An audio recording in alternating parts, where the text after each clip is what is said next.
Well, to talk more about the increasing popularity of streaming services, I want to bring in Ray Wang, Principal Analyst and Founder and Chairman of Silicon Valley-based Constellation Research. He joins us via Skype from Palo Alto, California. Good to have you back. Hey, good evening. How you doing? Good, thank you. So just how much has online now become the place for new and existing content? This is the place. 8 out of 10 TV viewers are on streaming services. Streaming has taken over pay-per-view, and we're seeing the market continue to grow as new services get out there. So this is one of the top markets out there, and you're seeing lots of competition, whether it's Netflix or Amazon Prime or Disney Plus or Peacock or Hulu or Apple TV Plus and HBO Max. It's a big group of folks that are all competing for the streaming dollar. So then what did we see in terms of new subscriber numbers during the pandemic? Subscriber numbers are off the roof. Disney Plus is a great example. They launched in the middle of the pandemic, and they went from barely no users to almost 100 million users in a year. It's one of the fastest growth areas. We also saw ads with Amazon Prime, and of course, Netflix had the big bump in Q1 of 2020, and a smaller bump in Q1 of 2021 a year later, but they're still growing in terms of number of users, which is surprising, and a lot of that is also international growth. Now, it's interesting because it was all about Netflix when streaming was first kicking off. It's actually grown 808% over the last decade. But competition is much tighter now. As you mentioned, the laundry list there, Disney, Amazon, Hulu, HBO Max, and others in the frame. Just how tight is the competition now, and how much has the pandemic affected it?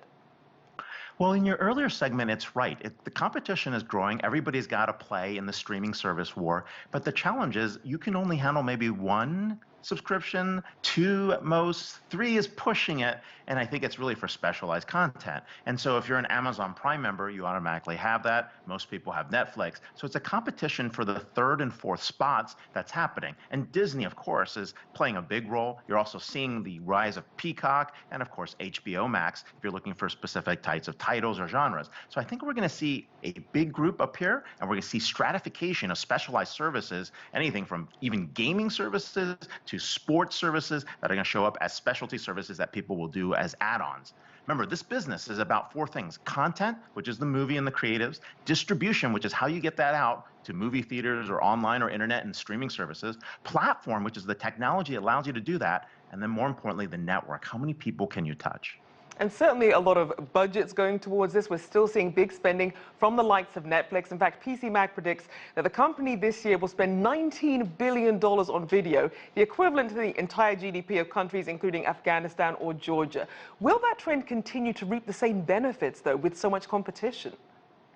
You have to win on content. Netflix showed how important it was to get content. And at some point when the Hollywood studios shut down, Netflix was bringing international content across the board along with Amazon Prime. They were both looking at that. If you don't have the content, you can't play because the customers are fickle about content. I mean, like you, like many of us, sometime in the middle of the summer, we ran out of things to watch, right? That's a very scary thing. We were home, but with the post-pandemic outlook, I think it'll be a lot easier because they won't have the same content pressures and the same production pressures. And we did see things like HBO Max doing streaming and having things in the theater at the same time. How successful has this been, and is this model here to stay? We're going to see a lot of direct-to-consumer launches. So you might not see the big hits out there.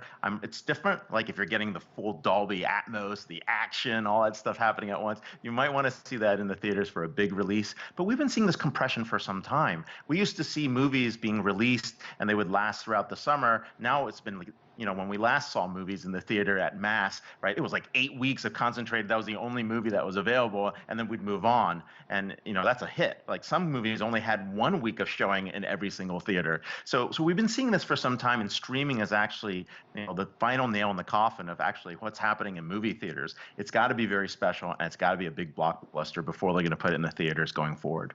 So then talk about the importance of streaming for businesses that were originally built on other assets, for example, Disney with its parks closed during the pandemic.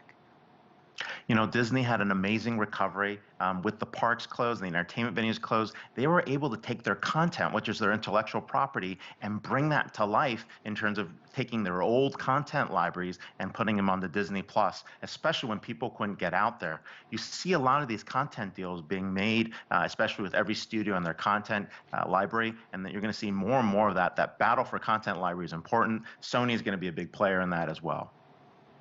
All right, thank you. Always good to have you on. Ray Wang, their principal analyst, founder and chairman of Silicon Valley-based Constellation Research.